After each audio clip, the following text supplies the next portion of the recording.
Bonjour à tous et bienvenue chez les numériques. Aujourd'hui je vais vous parler du nouveau petit bébé de chez OnePlus, le OnePlus 7T Pro. Alors l'annonce a été faite aujourd'hui, on a eu le OnePlus 7T qui est une évolution du OnePlus 7 et on a également ce OnePlus 7T Pro qui est une évolution de ce téléphone qui est le OnePlus 7, sorti en mai ou en juin dernier. Alors comme vous pouvez le voir, esthétiquement c'est exactement les mêmes smartphones.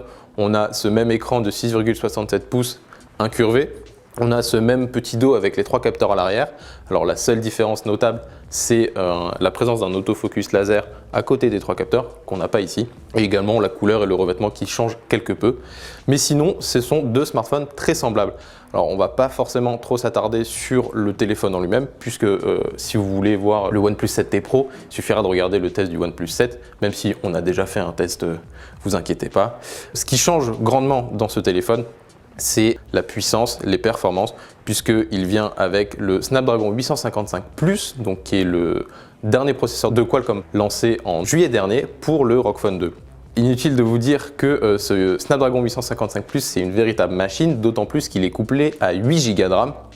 Donc c'est un excellent smartphone, c'est sûrement l'un des plus puissants du marché dans cette fin d'année. Seul le P30 Pro et le ROG Phone 2, quand ils sont en mode performance, arrivent vraiment à le dépasser et à lui mettre une petite piquette. Mais autrement, c'est un très bon smartphone. Les habitués du OnePlus 7 Pro ne seront pas dépaysés puisqu'on retrouve la même configuration photo, c'est-à-dire un principal en 48 mégapixels, donc qui est le Sony IMX586, un secondaire qui est un téléobjectif x3 de 8 mégapixels, et enfin le dernier, un ultra grand angle de 16 mégapixels. Donc comme vous le voyez, c'est une configuration assez basique, qu'on retrouve depuis quelques mois maintenant sur tous les smartphones, mais qui a su faire ses preuves sur le OnePlus 7 Pro et qui fait également ses preuves sur le OnePlus 7T Pro. On va pas se le cacher, c'est peu ou prou la même chose et c'est toujours aussi correct. Si vous avez aimé le traitement logiciel du premier téléphone, vous aimerez forcément le traitement logiciel de celui-ci. L'écran, c'était la grande annonce de OnePlus au moment de la présentation des OnePlus 7 et des OnePlus 7 Pro. On trouve toujours un taux de rafraîchissement à 90 Hz. Alors, on devient habitué maintenant, c'est toujours aussi plaisant à l'utilisation, c'est toujours un peu bizarre de repasser à un écran qui n'est pas rafraîchi à 90 Hz.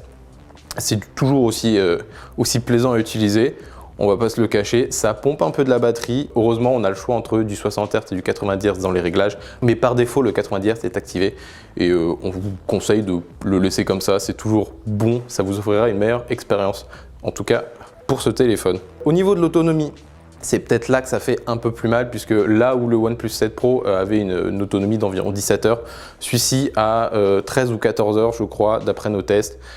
Évidemment, je l'ai dit il y a 2 minutes, le taux de rafraîchissement à 90 Hz, il y a un peu pour quelque chose. Forcément, la batterie baisse un peu. Si vous voulez vraiment un téléphone qui tiendra une journée et demie, désactivez le taux de rafraîchissement à 90 Hz, mais sinon, on peut s'en servir une journée complète. Pas vraiment en faisant que du gaming, mais une journée de travail conviendra parfaitement à l'autonomie de ce smartphone.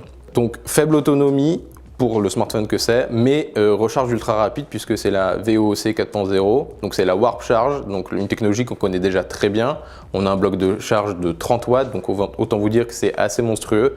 On peut recharger le smartphone entièrement en 1 heure et en à peine une demi-heure on a à peu près 70% de la batterie, donc c'est plutôt bien. Si vous êtes pressé, vous mettez 15 minutes à recharger, je pense que vous aurez au moins 30% de batterie, parfait pour tenir jusqu'à la prochaine étape de recharge, par exemple le bureau. Toujours est-il que ce smartphone, en conclusion, il a pris 4 étoiles notamment à cause de son autonomie un peu mauvaise par rapport à ce qu'on a eu sur le précédent modèle. Mais c'est un excellent smartphone, ça reste un excellent smartphone. Le premier était déjà très bon, celui-ci est encore meilleur. C'est une petite mise à jour, notamment au niveau des performances. Mais si vous voulez un smartphone puissant, voire même l'un des plus puissants du marché pour cette fin d'année, je pense que le OnePlus 7T Pro, c'est une bonne solution.